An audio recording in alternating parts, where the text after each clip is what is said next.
everyone. Welcome to another episode of the Hi-Fi Preschool and Kids Weekly Training Podcast. My name is Crystal. I am part of the Hi-Fi team, and I am here with the remarkable Raquel May and the joyful Jeremy Carroll. Did you guys like my little adjectives there to describe you? And we are really excited this month in September as we are talking about the simple truth. God knows me for preschoolers, and I am known for kids. And this is all about how God knows everything about us, which is just awesome and amazing. This week is going to be God Knows Everyone. And speaking of knowing everyone, we love to start with kind of a fun question. Great question for you to get to know our team a little bit better, but it's also a fun question to ask people on your team, even ask kids. So here's the question for you, Rachel and Jeremy. As a kid, were you more of a everyone is my friend person or a I'm kind of hesitant around new people person or somewhere in between? And then the second part of that question is, are you the same now as adults? When I saw your question, I honestly I took this in a kind of a different way. I would probably say I'm in the middle of this one. Um, Now there is the belonging sense where I did not think that anyone was outside of, oh, I can't be friends with that person, or that, that Mm, person's into this. So like the kind of clicky way, I really didn't think of that angle of everyone is my friend. So man, if it was, I didn't care if you were, in the ag program, or if you were in the automotive program, or I was an artsy guy, so I was in band and choir, or if you were, an athlete, I like everyone could be my mm-hmm, friend. But the reason I say I'm in the middle is because I didn't have a problem talking to people, but I'm also not the extrovert. So I'm really going to lean mm, more towards, if I'm in a situation and we're talking, I don't mind talking to you. Everybody can be my friend in that situation.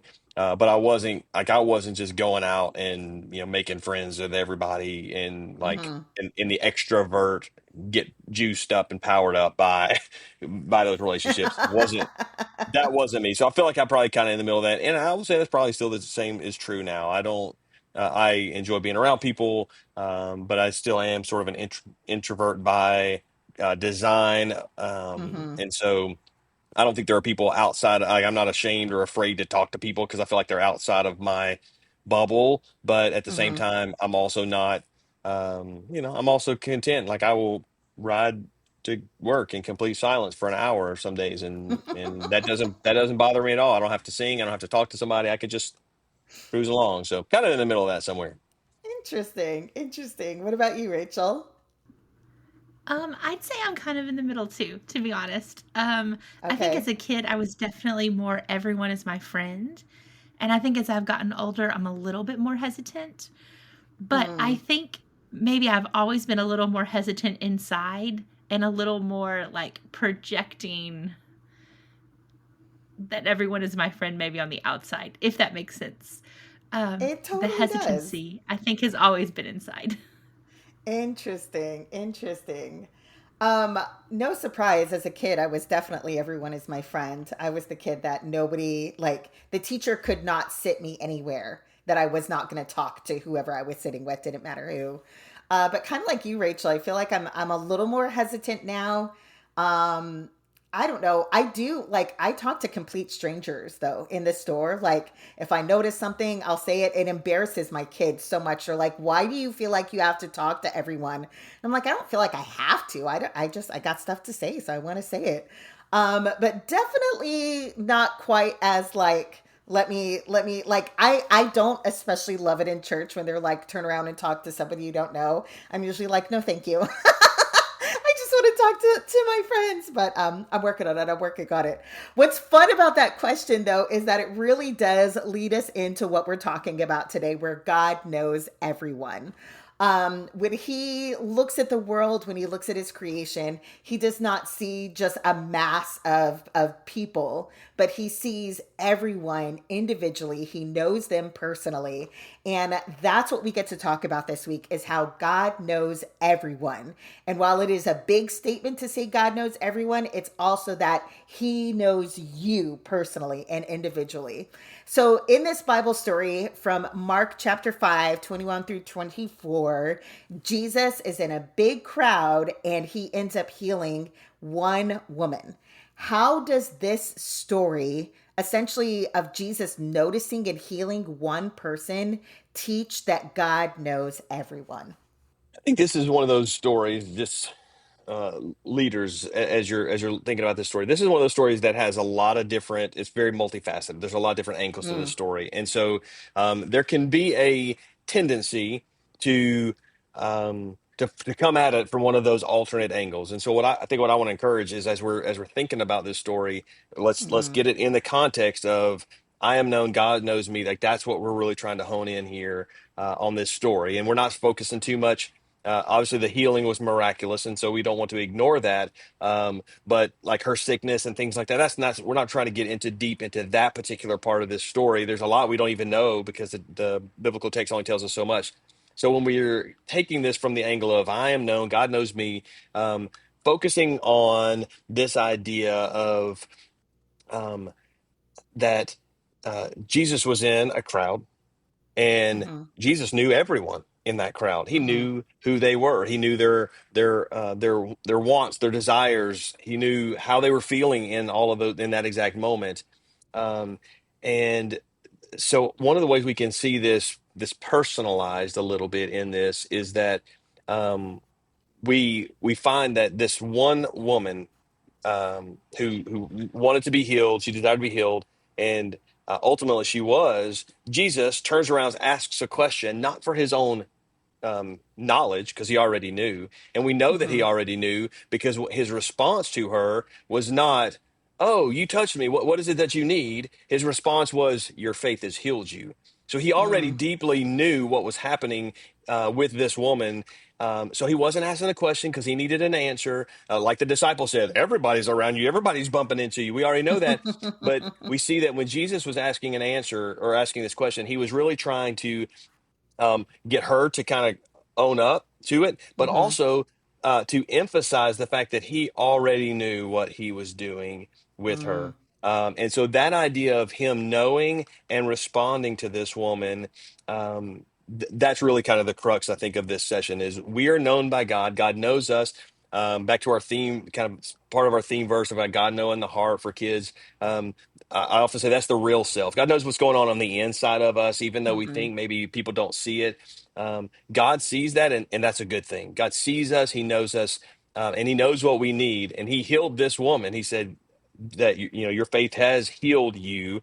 He healed this woman because He knew what her need was even before she identified herself to the mm-hmm, crowd, to to Him answering the question. So one of the ways I think that we can see that how this story points to that is that God, even in the midst of a crowd, God knew what this woman needed, and He responded and healed her um, before even really identifying her, before she realized that He knew her. mm-hmm. She had been healed. I love what you just said there at the end too, Jeremy. Like before she even realized it, like Jesus saw her, Jesus knew her.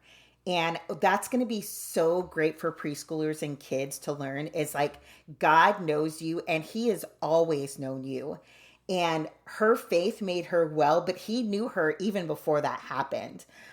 Oftentimes in High Five, we'll talk about that there's different things that we teach where some of them are true before you're loving and following Jesus and some of them are true after. Like I am here to share Jesus. That is part of all of us, our purpose and Mm, design, but we're going to do it after we're following him. But in this moment, this idea of God knowing everyone, it doesn't matter if you are a Christian or you're not a Christian, if you are what we would call a good kid or a bad mhm. kid, it doesn't matter where you live, it doesn't matter what you have done. God knows you because he knows everyone. And that's just it's so reassuring to know. And I feel like such a great like basis, like a foundation for faith is to know that before you knew him, before you loved him, God knew you. Which is Hmm. really cool. So, Rachel, thinking again about that, we're gonna dive into that. How can we help preschoolers and kids understand that God doesn't just see us and He doesn't just know our names, but He knows us? Like Jeremy said, He knows our hearts. I think this session is going to be such a neat opportunity to really share that God doesn't just see preschoolers and kids, but He knows them. And He doesn't just know them Mm, as a group, He knows who they are. He knows them because He designed them, and that He isn't just distant, watching things happen to them, watching them do things, um, watching them, go to church or go about their day, but He mm, knows them and He's a part of their lives. And so I think it's going to be such a neat opportunity to help them to understand and to realize that God knows them individually. He knows mm-hmm, everything about them and He cares about them, that He mm, wants a relationship and a friendship with them because he mm, wants to be a part of their everyday life, because He's not just distancing Himself, watching, are they going to make the right choices or do the right thing? But He knows who they are because He wired them and He wants a relationship with them. mm. That is such a good reminder, because that is something that is a false concept in our world. Is this idea of God being distant and watching? And the truth is, in this story, like Jesus could have walked through the crowd and done nothing. But there is this moment where like, this woman touches him in faith, and he responds. Like, he sees her, he knows her, he speaks to her individually. And it's just so great for preschoolers and kids to know that our God is not a distant God who's just watching the world happen. But He is so personal and He is so involved and He knows us so deeply. That is just really encouraging. One of the things that we love talking about in Hi-Fi is this idea of belonging. And what a great Bible story to help remind us that, like, God invites us into a relationship where we belong with Him.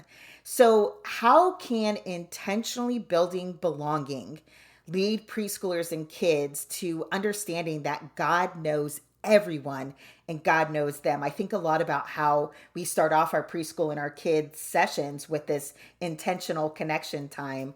That's all about it. So, like, why is this idea of belonging connected so clearly with this idea about God knowing us and God knowing everyone? I think part of what's and I feel like every time I'm on the podcast, I say this. There's not a more hi-fi thing than this right here. But that's why it's all these are tied together. But this is, I mean, this is ultimately what we're trying to do in hi-fi is we have small groups, and we want Mm-hmm. every child, every preschooler to know in the small group that they are seen, that they are known by Mm-hmm. us and by each other. And so this is really a place where we model what happened in this story, where there was this crowd, and this lady, she probably, like, I don't even need him to know who I am. I don't even need him to see me. I just need to touch his garment. I just need to just get close enough. And while she didn't realize that what she really needed was this personal relationship, she thought all she needed to do was be healed. What she got was so much more. And that's what Mm-hmm. we're doing by the relational, the connect time, the small group time, um, when we are in these small groups. And then we take that in the large group, and we take the small groups and make them one large group. And so that kids can feel connection. So really what we're doing is we are modeling for, for kids to say, look, I don't know everything about you, but I Mm-hmm. want to know you. And then when we talk about that, like, God, He does know everything about you. And so it's Mm-hmm. just, it's sort of a modeling and building, it seems like to me, like, Mm-hmm. where we model this idea of belonging and being part of this group. And each individual person has similarities and uniquenesses for the other kids. But then as we model that, we're able to talk to them and help them see, like, the things that even I don't know, I have to ask questions about. Jesus already knows you. So to me, that's Mm-hmm. one of the ways we make that connection, and we can do that every single week through modeling the relational connection. Jeremy, I think what you said is so good and so interesting because as you were talking, it made me think of even the church as a whole. and how when we model those relational connections with our preschoolers and kids within our groups, and help them to begin to feel like they belong, within the younger preschool or the older kids, we're creating that relationship with the church and showing them that they belong as a part of the greater church as a whole also, because we as we get to know them, they can feel known and belong, and also feel like they belong in the whole church, and know that we are all different. We all have different things that are special about us, different uniquenesses, and how God wired us that way so that He can use us. And how not only in our classrooms do our differences play out in connection and belonging, but in the church as a whole, and how we each bring something to the table to be used and to glorify God with. That's awesome. I so clearly remember leading in kids ministry and having a set of twins. And these twins were so identical. It was so hard to tell the difference between them. They often, like, they were the kinds of twins that dressed the same. They always got the same haircut. They also were just really similar personality wise. They loved sports. They loved soccer. They loved baseball. And I just remember how, as a team, we would constantly say, we need to be able to tell the difference between these boys. We need to recognize them as individuals. They are not like two parts of the same person. They are individuals. And I think about that with the preschoolers and the kids that we get to work with. Like, we want them to know that they are seen and known and loved for who they are. And as we, as people, do that, we get to say, we are intentional about this because God is intentional about knowing us individually and personally. And so we never, ever, ever want to take that connect time at the beginning for granted, because it really, really is foundational for everything else that we are doing as we are teaching kids who they are because of who God is. So super excited for this Bible story for this week, for hopefully the greater sense of identity and belonging that it's going to bring to the preschoolers and kids in our ministries. Before we sign off for the week, I do want to remind all of our listeners that Rachel, Jeremy, and I would all love to see you at our Etch conference coming up October 27th through the 29th. You can register for that online. It's going to be an incredible couple of days with fantastic speakers, great worship, breakouts that you can come and you can just grow as a leader. This isn't just for like the admin. This is for your whole team. So we would love to see you at Etch. Make sure you stop by the hi-fi booth, because chances are pretty good one, if not all of us, will be there all the time, and it will be great. And until then, we really hope that you enjoy this week of building real connection and true belonging.